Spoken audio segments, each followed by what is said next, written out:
Look, y'all, it's empty. So today, my mom and I took off to come up here to the mountains of North Carolina, our hometown. This is where my mom was born and raised, my mom and dad both. They lived here more than half their life. And it's home. And this is where I was born. I was born in Asheville. I lived here till the very early part of my teenage years. And I just wanted to share with you my experience of coming up here 2 days this week.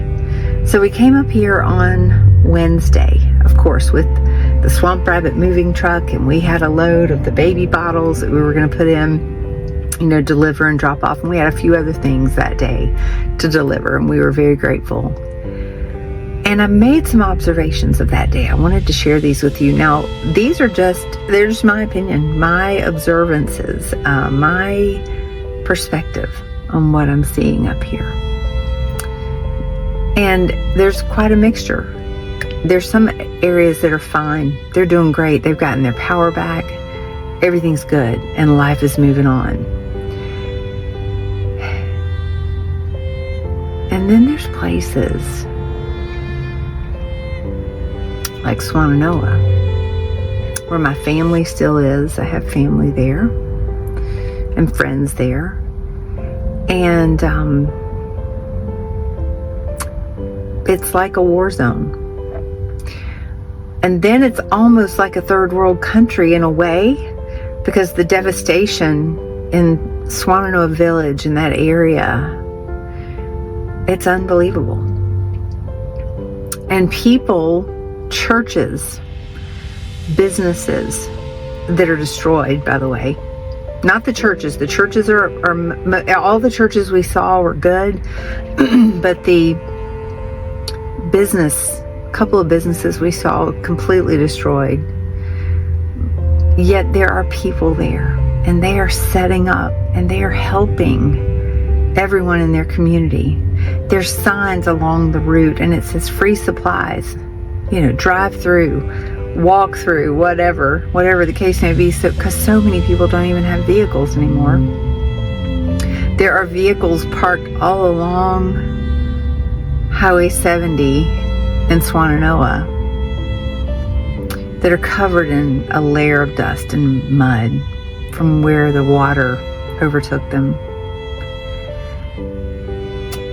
And today we had a full load of lightly used baby clothes, brand new baby clothes that a company had donated to a friend of mine, and she gave me to bring up here. And we wanted to make sure that those things get into the hands of the people who need them the most. And so we started searching on our journey today. We wanted to find just the right place to take them. We went to Fairview, that area, and we didn't see as much there in the way of the bad areas, because I'm not sure we could have gotten there, but we did see some volunteers with Samaritan's Purse there. So we've seen the presence of Samaritan's Purse here. We've seen ServPro emergency response team. The other day when we were here, when we dropped off at a very large warehouse, and we saw maybe 4 or 5 Army National Guard vehicles. And that was wonderful. We were excited. And we drove in to this huge 110,000 square foot warehouse. And we saw 4 National Guardsmen.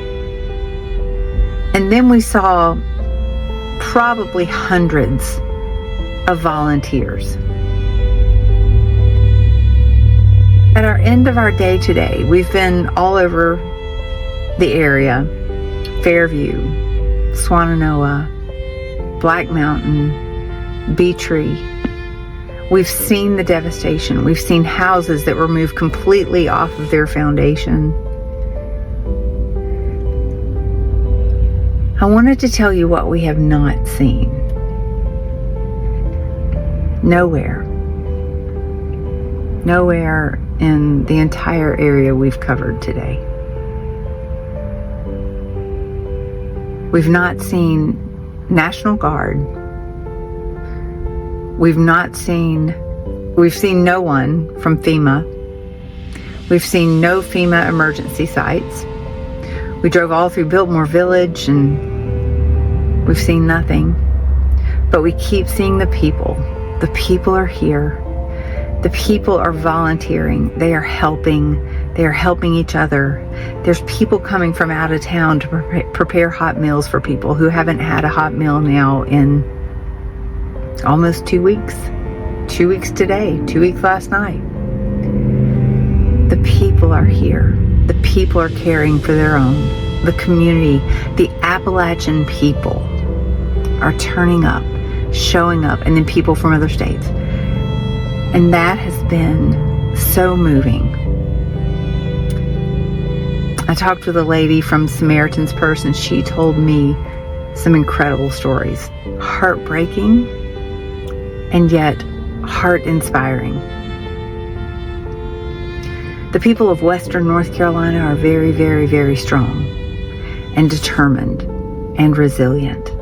And we will overcome this. But the truth is, it is the Appalachian people doing the work. It is the people of surrounding communities and states that are volunteering. And the people that are coming in to volunteer are working very hard. And then the local people that are helping each other, even though they may have lost everything, are working very hard. And I praise God that the people are here to care for the other people around them, because there is no one else that I can see. God bless you. Continue to pray for this area. There's a lot of rebuilding that has to be done. And I want to thank each and every one of the people volunteering and the people giving. And do not forget this great area of the mountains of North Carolina, the Appalachians, and the people of Appalachia who are resilient, strong, and wonderful, and still need our prayers and still need our help.